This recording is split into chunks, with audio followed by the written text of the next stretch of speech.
जी, सबसे पहले ये बताओ कि किस तरह से इस इंडस्ट्री में एंट्री हुई तुम्हारी? मेरी एंट्री हुई, एक रियलिटी शो आया था महुआ का, डांस संग्राम। हमारा ऑडिशन वहीं से शुरू हुआ और मैंने कभी ये नहीं सोचा था कि मैं कभी मुंबई आऊँगी। तो मैंने ऑडिशन दिए पटना में, फिर हमें सिलेक्ट कर लिया गया और बुलाया गया मुंबई। तो मैं बहुत खुश हुई, मुझे विश्वास नहीं हो रहा था कि मैं मुंबई जा सकती हूँ। तो फिर मैं और मेरे बड़े भैया प्रदीप, हम दोनों साथ में मुंबई आए और इसी से हमारा मुंबई का सिलसिला शुरू हुआ। क्या नई सीख मिली, क्या नई सोच मिली, क्या सीखा तुमने उस शो से? मैंने शो से बहुत कुछ सीखा। सरोज खान जी थी, जज थी, श्वेता थी और संभावना जी थी। उन सब से मैंने बहुत कुछ सीखा। बस मेहनत करते रहिए और फल की चिंता मत कीजिए। तो आज भी मैं मेहनत करने पे ही लगी रहती हूँ और फल की चिंता बिल्कुल नहीं करती हूँ। लेकिन इस चीज के लिए कितना स्ट्रगल रहेगा, मतलब कितना साथ दिया आपके घर वालों ने? घर वाले मेरे बहुत सपोर्टेड हैं। मम्मी बहुत अच्छी है, पापा भी बहुत अच्छे हैं, भैया भी बहुत अच्छे। एक्चुअली मैंने जिम्नास्टिक सीखा है अपने बड़े भैया से और डांस सीखा है मैंने प्रदीप भैया से। तो मेरे अंदर जो भी टैलेंट है, जो भी आप देखते हैं, तो बस मुझे मेरे घर में ही मिला है। डांस संग्राम में मैं इसलिए क्वालिफाई कर पाई क्योंकि मैं बहुत ही मेहनती लड़की थी बचपन से ही। भैया देखते थे कि नहीं वो कर लेगी और कुछ नखरे भी दिखाती थी तो भैया डांट वाट कर मुझे सिखाते थे।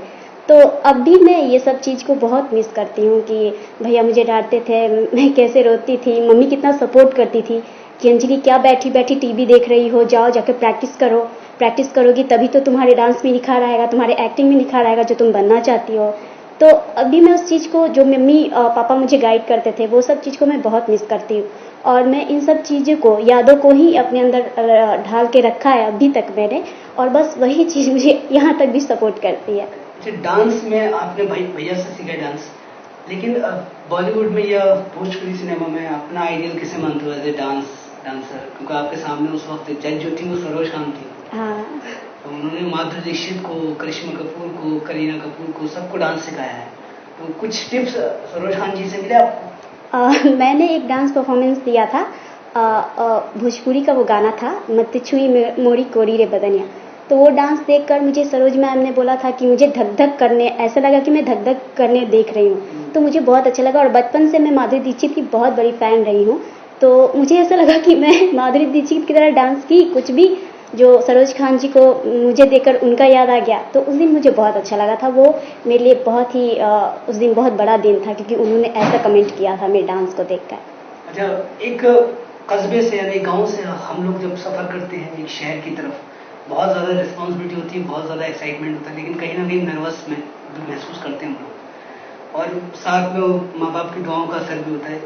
क्वालिफाई भी कर लिया आपने उस शो को, जीत भी लिया, उसके बावजूद अब नेक्स्ट क्या?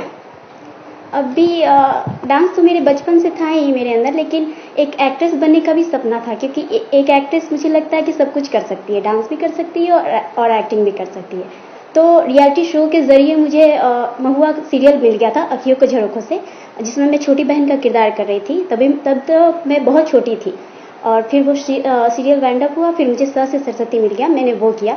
फिर उसमें मेरा पैरेलल लीड हो गया था, जो मैं सीरियल में कदम रखती हूँ उसमें मेरा पैरेलल लीड या फिर लीड हो जाता है। अभी मैंने किया है सावधान इंडिया, जिसमें मैंने लीड किया है। सावधान इंडिया के मैंने 7 एपिसोड किए हैं। तो अभी रुख मेरा हिंदी की ओर है और मैं हिंदी करना चाहती हूँ। तो हिंदी में किस किस डायरेक्टर या किस किस एक्टर के साथ काम करना चाहोगी? क्योंकि कुछ ना कुछ तो दिमाग में चलता है ना कि मुझे इसके साथ करना है। मुझे सुभाष घई जी का फिल्म बहुत अच्छा लगता है, तो मेरा सपना है कि मैं सुभाष घई जी के साथ काम करूं, उनके फिल्मों में काम करूं। तो इसके लिए कितनी तैयारी कर रही हूँ, कितनी प्रिपरेशन कर रही हूँ? क्योंकि एक्टिंग के गुरु हैं वो, तो कुछ ना कुछ तो उनके सामने ऐसा प्रेजेंट करना पड़ेगा कि तो वो तुम्हें सेलेक्ट करें।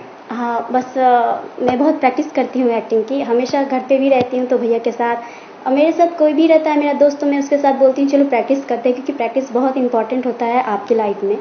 और मैं उनकी फिल्में भी देखती हूँ काफ़ी तरह, क्योंकि वो अपनी फिल्मों में कैसा करवाना चाहते हैं, कैसी लड़कियों से करवाना चाहते हैं।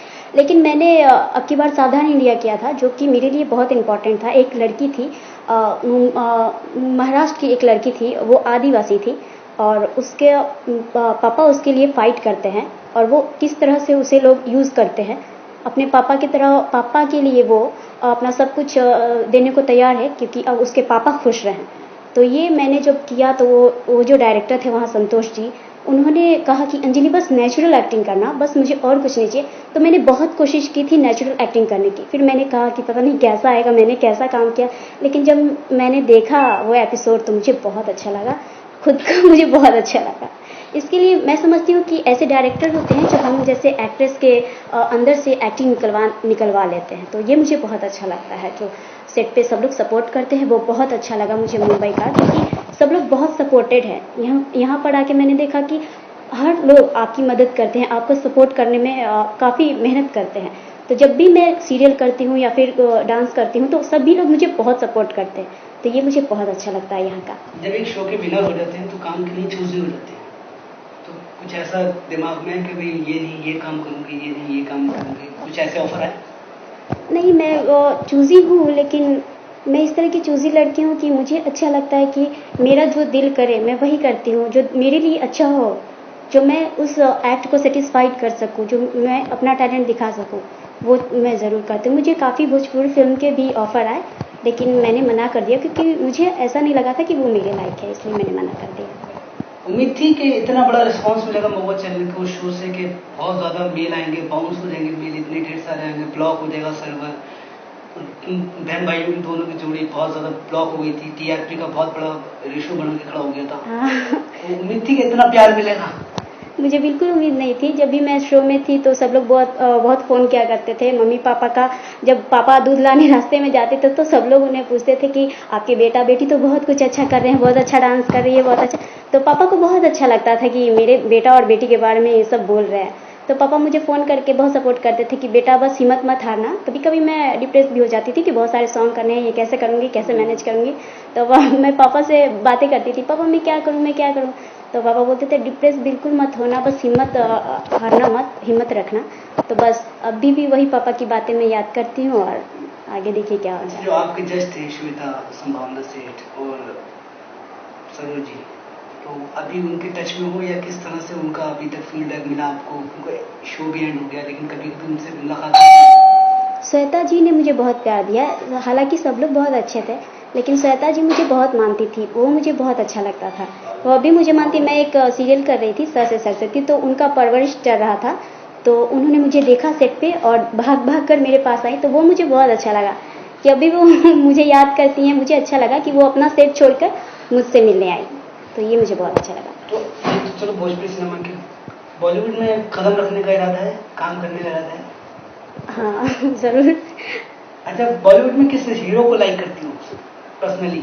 मैं शाहिद कपूर को बहुत पसंद करती हूँ क्योंकि मुझे उनका डांस और उनकी एक्टिंग बहुत कुछ सब कुछ अच्छा लगता है। तो किस तरह का, मतलब किस तरह से पसंद करती हो? एज ए हीरो या एज ए डांसर या एज ए एक्टर? मुझे सब अच्छा लगता है, सब कुछ वो सही करते हैं। अच्छा, बॉलीवुड में आपकी सबसे बेस्ट डांसर कौन है? डांसर माधुरी दीक्षित, उनके जैसा डांसर आज तक मैंने देखा ही नहीं। तो अभी किस तरह की तैयारी चल रही है, किस तरह का स्ट्रगल चल रहा है, किस तरह की तैयारी है आपकी इस वक्त? अभी मैं सीरियल करना चाहती हूँ, फिलहाल तो मैं सीरियल करना चाहती हूँ, अच्छा एक्टिंग करना चाहती हूँ और मैं ऑडिशन देती ही रहती हूँ, उसी से मैंने पास किया। मेरी ऐसी कोई बॉलीवुड में पहचान नहीं है अपनी, कुछ भी सीरियल के भी माध्यम से मेरी कोई पहचान नहीं है। मैं ऑडिशन देती हूँ और सेलेक्ट करते हैं लोग, उसी के ज़रिए मैं करती हूँ। जी, बात कीजिए आपने कुछ मतलब भोजपुरी के रिजेक्ट भी किए थे, तो कोई खास वजह, मतलब आप मानती हैं पहले के सिनेमा और अब के सिनेमा में काफ़ी डिफरेंस है? हाँ, बहुत काफ़ी डिफरेंस है। उन्होंने बोला था कि अंजलि डर्टी पिक्चर टाइप का तुम्हें करना है, तो मुझे नहीं लगा था कि अभी मैं उस चीज़ के लिए तैयार हूँ, क्योंकि मैं जो भी कुछ करती हूँ मैं अपने मम्मी पापा से पूछ लेती हूँ कि मम्मी पापा क्या ये मेरे लिए सही है। बड़े भैया मुझे गाइड करते हैं, तो फाइनल बात है कि अगर मैं भैया के साथ रहती हूँ तो भैया से बिना पूछे मैं कोई काम नहीं कर सकती, ऐसा वैसा सीन। तो उन्होंने बोला कि सीन डर्टी पिक्चर टाइप का है, तुमको ऐसा करना पड़ेगा, तो मैंने साफ मना कर दिया कि नहीं, मैं नहीं कर पाऊंगी, सॉरी। अच्छा जी, अब इलेक्शन का दौर चल रहा है इस वक्त, भोजपुरी सिनेमा के सुपरस्टार भी उतरे हुए हैं, अलग अलग पार्टी से, तो कैसे सपोर्ट कर रही है? मनोज भैया हैं, रवि किशन भैया हैं, नगमा जी हैं मैदान में, अलग अलग पार्टी से खड़ी हुई हैं। मैं मनोज तिवारी जी को सपोर्ट करना चाहती हूँ। क्यों, खास वजह? क्योंकि मैं उनके साथ जब भी रही हूँ, जब भी उनके साथ मैंने काम किया है, तो मुझे ऐसा लगता है कि वो बहुत ही, जो कुछ भी बोलते हैं वो बिल्कुल बिंदास बोलते हैं, बहुत ही दिल से बोलते हैं। उनमें कोई ऐसी बनावटी चीज़ नहीं है। मुझे उनमें एक चीज़ अच्छी लगती है कि उनमें कोई बनावटी चीज़ नहीं है, वही मुझे उनका अच्छा लगता अच्छा, है। किसकी सरकार देखना पसंद करोगे? मोदी जी की, कांग्रेस की? मोदी जी की।